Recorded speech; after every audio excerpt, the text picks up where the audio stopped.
कुछ लोग यहां पे पाकिस्तान से बातचीत की हिमायत करते हैं, बड़े सीनियर लोग। मुझे नहीं समझ आता उन्हें मिलता क्या है। क्या ये डोमेन है इस असेंबली का? Ministry of external affairs exist नहीं करती है हिंदुस्तान में? हम उनसे ज्यादा तेज हैं, हमारे पास उनसे ज्यादा कोई अथॉरिटी बैठी हुई है। हर वक्त सुबह उठे पाकिस्तान से बातचीत करो। भाई उनको पता है कब पाकिस्तान से बातचीत करनी है और वक्त आने पे बार बार की भी है। खुद पिछली बार पिछले सेशन में ऑनरेबल सीएम साहब ने वहां पे माना था, क्योंकि ये भी तब पार्टनर रहे हैं भारतीय जनता पार्टी की गवर्नमेंट के। और खुशकिस्मती ये थी कि एक्सटर्नल अफेयर्स में शायद एमओएस ये भी थे। कम कोशिशें हुई क्या? अटल बिहारी वाजपेयी जी खुद गए, लेकिन मुझे उस दिन जवाब नहीं दे पाया। मैं आज ऑनरेबल सीएम साहब को विद ड्यू रिस्पेक्ट कहना चाहता हूं, थोड़ा सा डिफरेंशिएट कर रहे थे तब की बीजेपी और अब की बीजेपी। भारतीय जनता पार्टी विचार से चलती है, ये व्यक्ति से नहीं चलती है। जो अटल बिहारी वाजपेयी जी का लक्ष्य था वही नरेंद्र मोदी जी का लक्ष्य है। फर्क सिर्फ इतना है कि वो पिता की भूमिका में थे और ये पुत्र की भूमिका में है।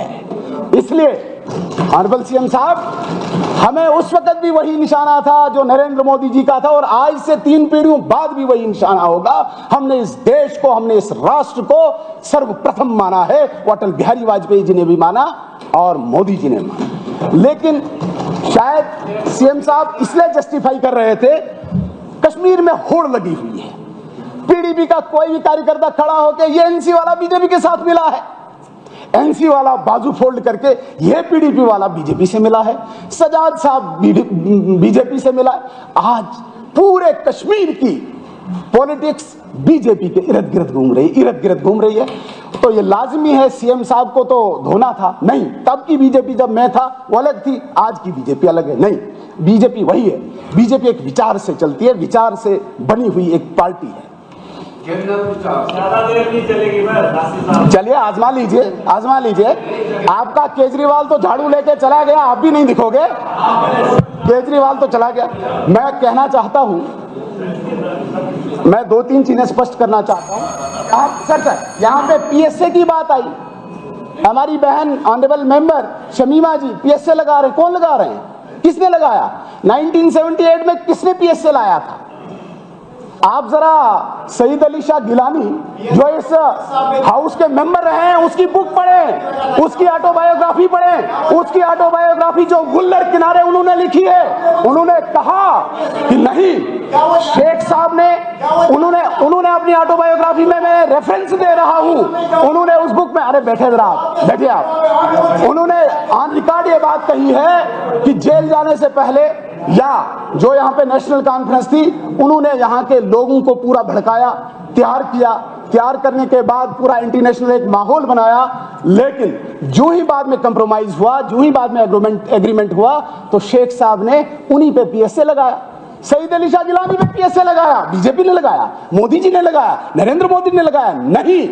अगर आज हम पीएसए लगाते हैं तो इसलिए लगाते हैं कि कोई सिविलियन किलिंग ना हो। आप अपना रिकॉर्ड निकालें, नेशनल कॉन्फ्रेंस अपना, जब वो दौरे हुकूमत में रहे, रिकॉर्ड निकालें। हम भी खड़े होते हैं पब्लिक के सामने, आपने कितनी सिविलियन किलिंग कराई और आज हमारे दौर में कितनी सिविलियन किलिंग हुई, और जो 1-2 हुई उसके लिए हमारे नेतृत्व ने माफी मांगी। किसी कीमत पे भी सिविलियन नहीं किलिंग होने नहीं देंगे।